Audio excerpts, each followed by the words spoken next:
Welcome back to the Craftsman Online podcast. This is a weekly half-hour program focused on the relevant topics in Freemasonry and the various aspects of the craft. Any opinions, thoughts, or viewpoints shared during this program are that of the individual and do not reflect the position of any Grand Lodge, appendant, or concordant body from which that member may hail. I'm your host, Brother Michael Arce, Editor-in-Chief of CraftsmanOnline.com. Very proud to welcome him to the show. I had told him before we got started, he's one of the few guests that makes me a little nervous to welcome him on, but this would be Brother Angel Millar. Welcome to the Craftsman Online podcast, brother. Thank you. It's nice to be here. He's like, why are you afraid of me? He has the most simplest bio. He's just a brother of Compact Lodge number 402 in New York City, but a lot of us know him from the work and the thoughts and the literature that he puts out in the Masonic world, and that's what he's here to join us for: Freemasonry, initiation, and the mysteries. And in Masonry, I think a lot of us ask, like, what is the meaning of the letter G? And we're told a couple different things through the ritual, and then it finally settles on the meaning of the letter G. Right. If you don't mind, like, getting to your background. Sure. I know the great books that you've written and the thoughts that you had, but I'm curious, like, what you came into Freemasonry with. I think a lot of guys, when they get in, they are absorbing all of this extra light, but it seems like you came in with a pretty stacked background. Yeah, I did. I would say that even though I have a significant background, and I'll get into that in a minute, I really did try and take the approach that I'm here to learn what this is and not try and superimpose on it. There's that Zen story of the Zen Buddhist monk who a regular person goes to see him and wants to know about Buddhism, but has all these opinions, and the Zen monk starts pouring tea into a cup and lets it flow over, and then the other person starts saying, "What are you doing? The cup is overflowing and no more can go in." And the Zen Buddhist monk says, essentially, that's like your mind, nothing more can go in. So we have to kind of get rid of our preconceptions sometimes. And one of the big problems with Freemasonry is that everybody wants to superimpose whatever they like on it, whether it's the Templars or alchemists or the Rosicrucians or ancient Egypt. And everybody says that, I figured out the real origins and meaning of Freemasonry. And surprise, surprise, it's something that I claim to have some kind of familial connection to usually. But so I try not to do that. Going back to my background before that, I had an interest in mysticism and esotericism and the occult and so on when I was very young. When I was 15, I bought a book on astral projection and the elements, which would come back to Plato's Elements, and astral projection out of there. I didn't really understand what it was about. It was all very confusing. I didn't even understand why there would be elements. There's no sort of historical understanding of that. I kind of find that statement a little reassuring, because if you told me at 15 it made sense, I'd be a little nervous. Yeah, that's right. Well, I think I'd probably be a genius if that were the case. But when I was 17, it sort of floated across my horizon a little bit. And then when I was 17, friends of mine introduced me to a quote unquote hippie shop, which actually turned out to be an occult shop, really. And there was a very large selection of occult books and books on alchemy and Rosicrucianism, Christian mysticism, shamanism. And I ended up sort of spending a lot of time there. In fact, I would spend most days there often. Mm-hmm. And it was almost like a kind of little commune, and people would come in and hang out. And, I also had a little group of people that was associated with that shop that we hung out together. And we would try and do meditations and rituals and stuff like that. And, I'm sure many of the books I was reading were total junk at that point, but enough of them were high quality that it stimulated something in my mind.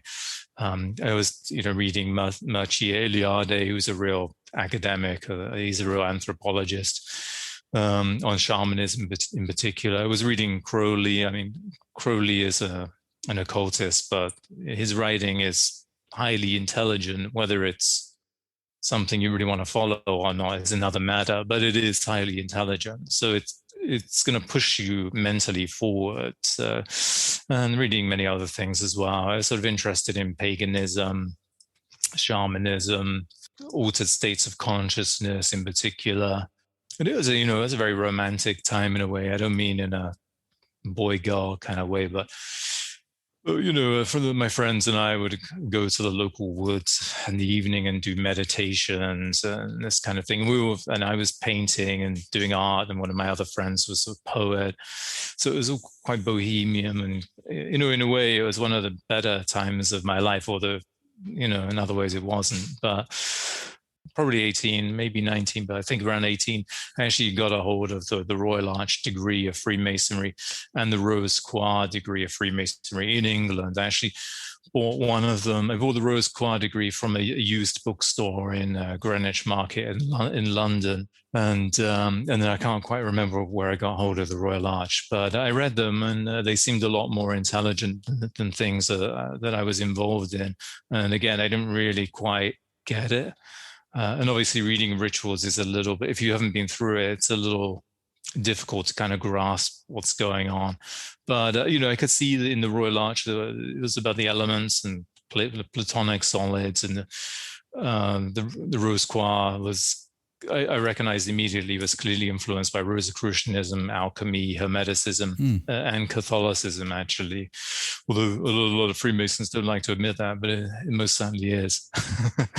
It's interesting to me that you, and luckily, were able to find this passion at a young age. Yeah. But also had a group of friends that you could share this with. Yeah. Imagine if the only person you could talk to about this was in your mind. Yeah, that's right. How difficult that might have been growing up with some of this. So you had this group. It was like your own little club of enlightenment, really. Right. It was. And, I've been involved in other things, and there were some negative things about that shop, and we all drifted away, incidentally.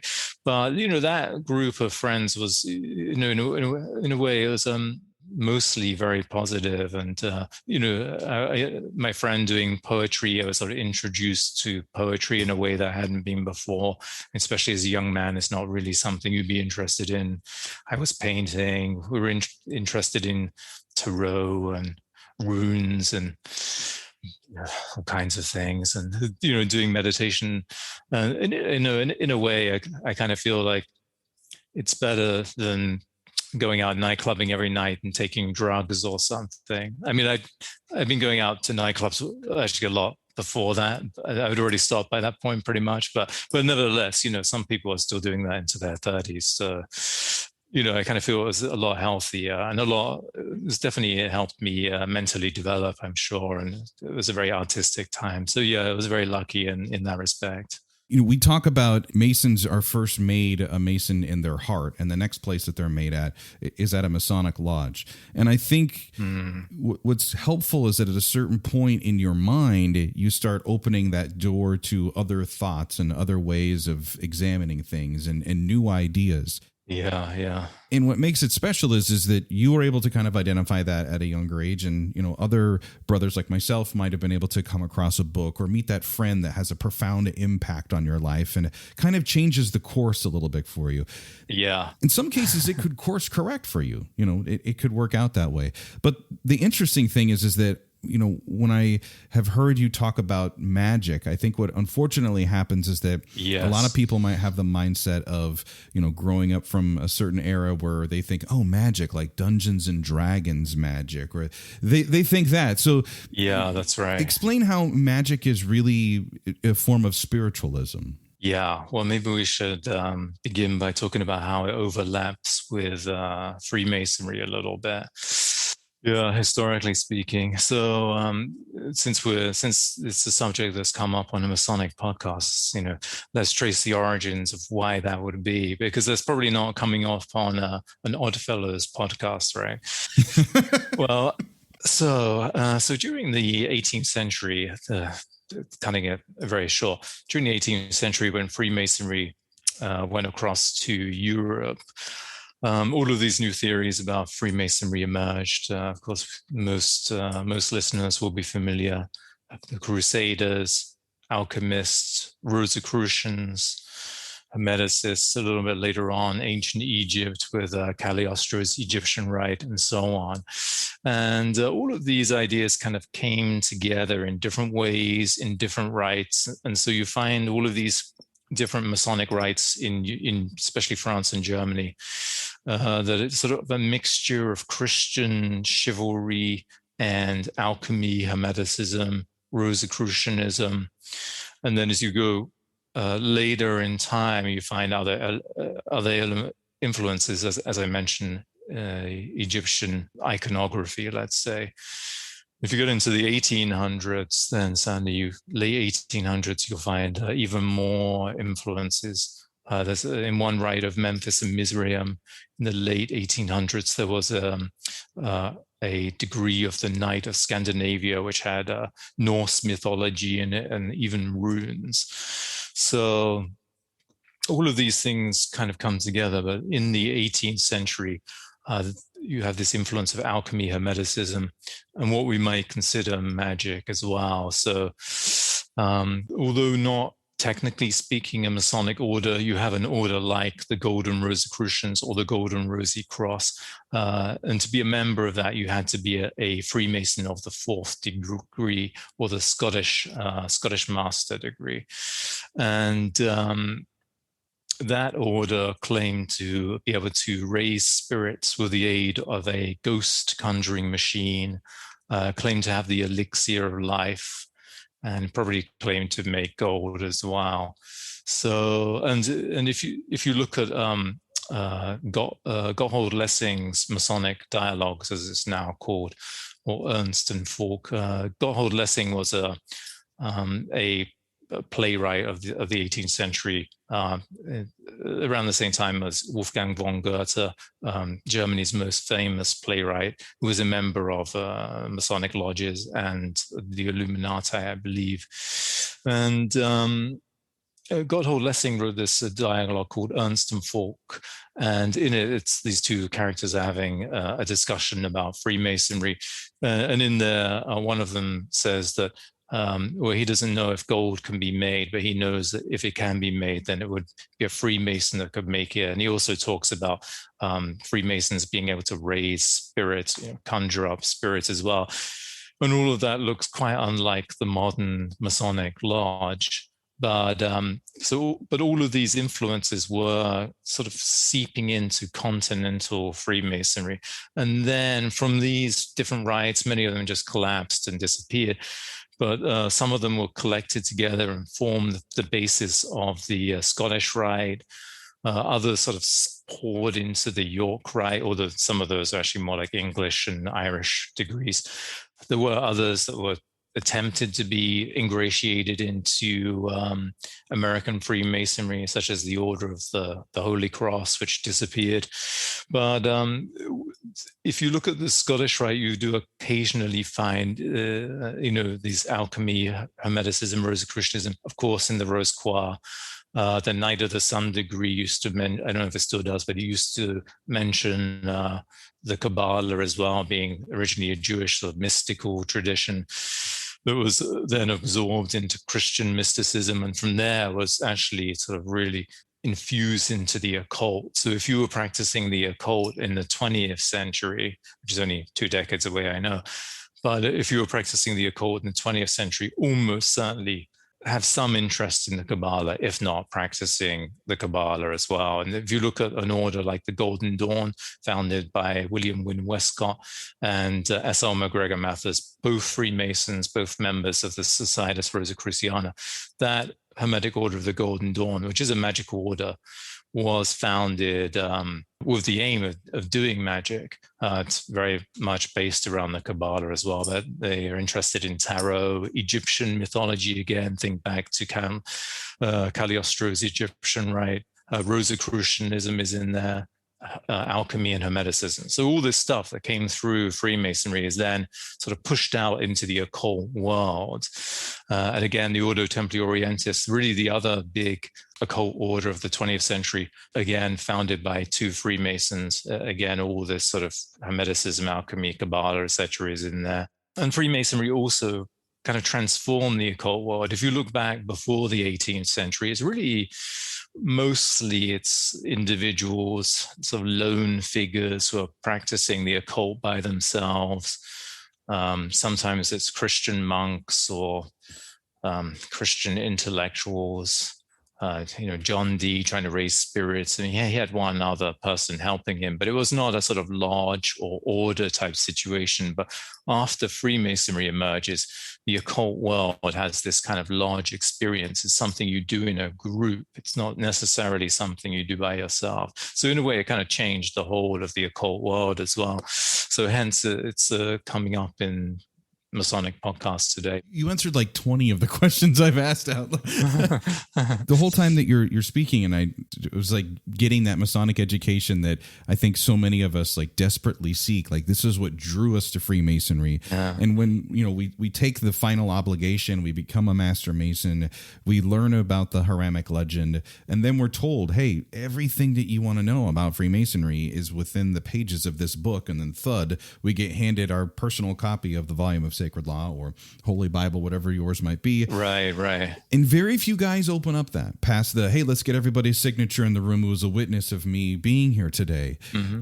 And when you start to read a Masonic Bible, you see, like, go to this page and read this part of this scripture, because not for a religious or spiritual aspect, but more of a historical point. Right. And that's what I think men like you, I enjoy speaking with, I enjoy listening to, because I think deep down inside, we feel like if we can solve this mystery of where Freemasonry came from, maybe we could start to answer some of those larger questions we have about how we got here and what we're supposed to be doing here. Because that's the stuff we were asking before we got to become Masons. We wanted those answers, right? Yeah. So my biggest question is, I think every Mason has asked the origin story. And hearing you speak, you've mentioned so many other fractions, groups throughout time that I've never heard of. It seems to me like the real answer is almost lost to the sands of time. We're never really going to find out. You can trace the roots of Freemasonry back through the old charges, which go back to around 1400. Look at the mythology there. And there are records, or at least fragments of proto-Masonic rituals from the 1600s. So I think we have a pretty good idea. You can follow that back at least. I think what often happens is people try to overcomplicate it because they would prefer if it came from alchemists or if it came from the Knights Templar. Yeah, they have these romantic ideas, and I think what we're trying to get to is the fact that, okay, the thing that drew us to Freemasonry, the education, the stories, the lessons, that's what we're hoping to continue to get from it after the third degree. And it kind of stops there unless you pick up a book and start searching for your own light or your own answers, it will stop there for you. That's unfortunate, right? Yeah. Well, I don't think Freemasonry came from people practicing magic, actually, but it's certainly later on the world of magic kind of overlapped with it, and Freemasonry influenced the modern magic, as it were. And maybe magic influenced Freemasonry, at least if you define magic as being Rosicrucianism and alchemy and so on, which, is plausible. Or just the great thinkers, the enlightened brothers that were there. Like, is it still possible to have that in this modern time? Well, we live in a very interesting time. But I don't like to be a party pooper and tell people it's not all from the Knights Templar. But the reason, I do say that, apart from the fact that there's no real historical proof when you actually look at it, is that it's not that I want to be down on anybody's interest. It's that I don't think you can rely on a fantasy. And if it let's say it did all come from the Knights Templar, let's just say, ultimately, big deal. What does it mean? Does it make Freemasonry any different? Are you a knight? Are you out fighting crusades? No. So it's no big deal to you. What matters is if you want to be a knight, that's fine, but start doing knightly things. Are you working out? Probably not, right? Taking a martial art? Probably not. The service to God and all the other... Yeah, exactly. Yeah. You can structure your life pretty much as a knight if you want, but if you're not, don't worry whether it's from the Knights Templar or not.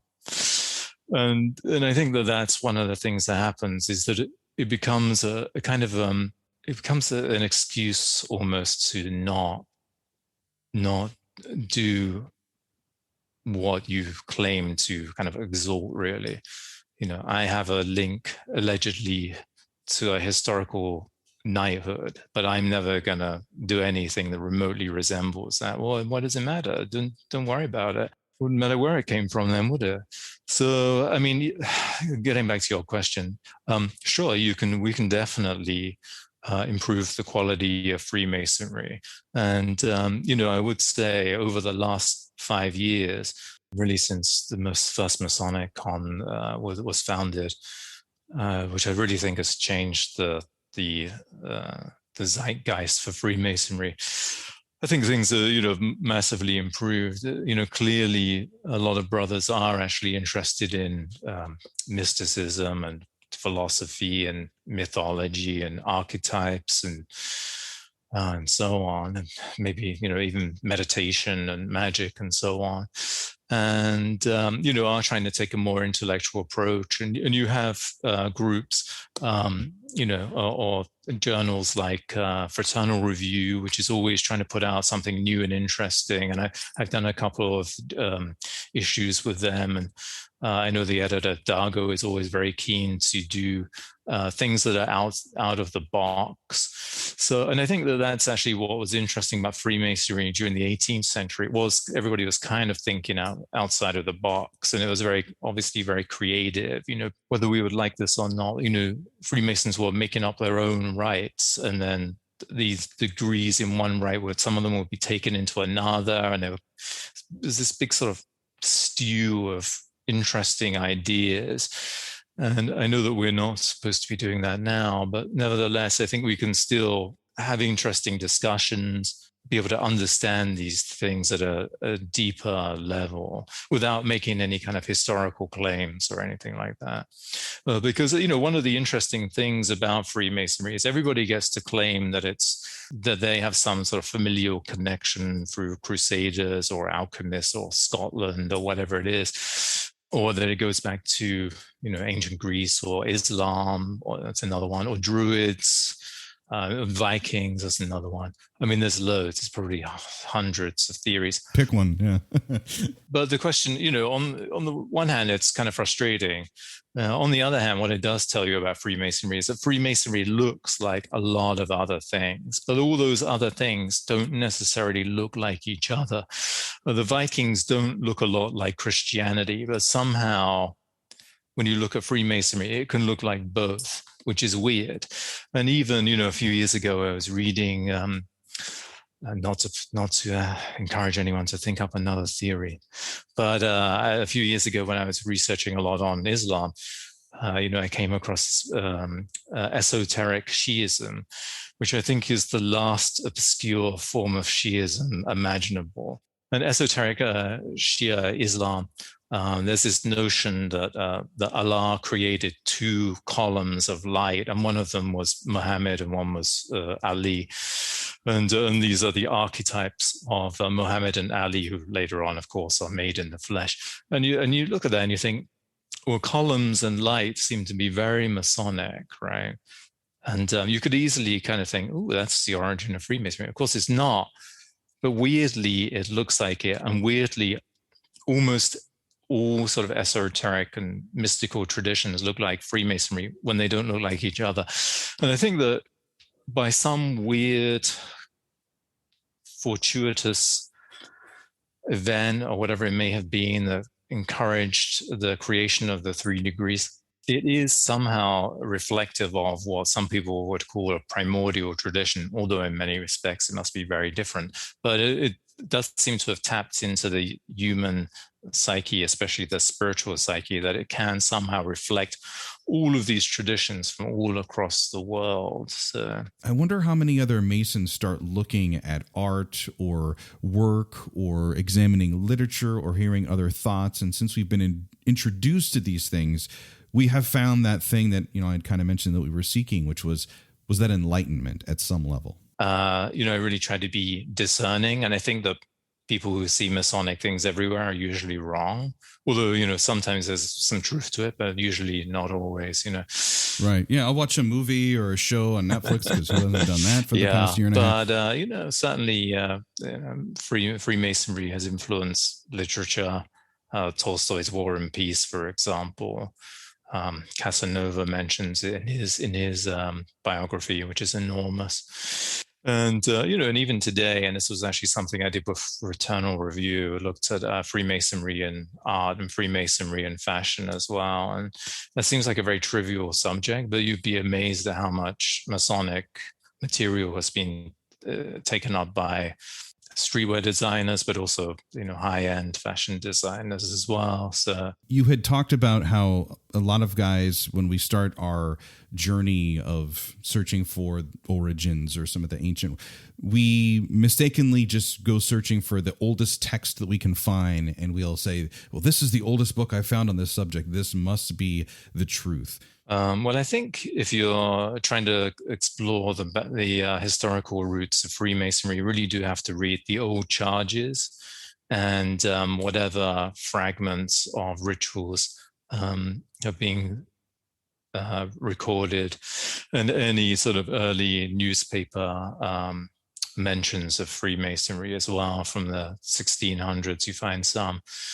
So I think that those three are essential. And two authors, Knoop and Jones, Knoop and Jones, I'm sure Masonic libraries will have their books, and they've compiled a lot of that material. So I would say that's an essential starting point to actually have a grasp of, of what it was like, and to not think that, a symbol that's used today, if you see something similar 1,000 years ago, that's necessarily like a direct link, because it may have come in from another source much, much later on. And that's actually one of the bigger mistakes that people make, I think. So check claims historically, and maybe to even be slightly skeptical. And, one important thing is that you don't really want to be someone who tries to collect titles and mysteries. You really want to be someone who can think and allow knowledge to gestate, so that wisdom eventually emerges. It's all very well being the grand master of the most esoteric order in the world, but the question is, what kind of character is that person, and how much wisdom do they possess? And it's not always what you would hope. Truer words cannot be spoken from a man who insists that the highest title is just call me brother. That's awesome. Brother Angel Millar, thank you so much for being our guest this week on the Craftsman Online podcast. Oh, thank you. I appreciate it.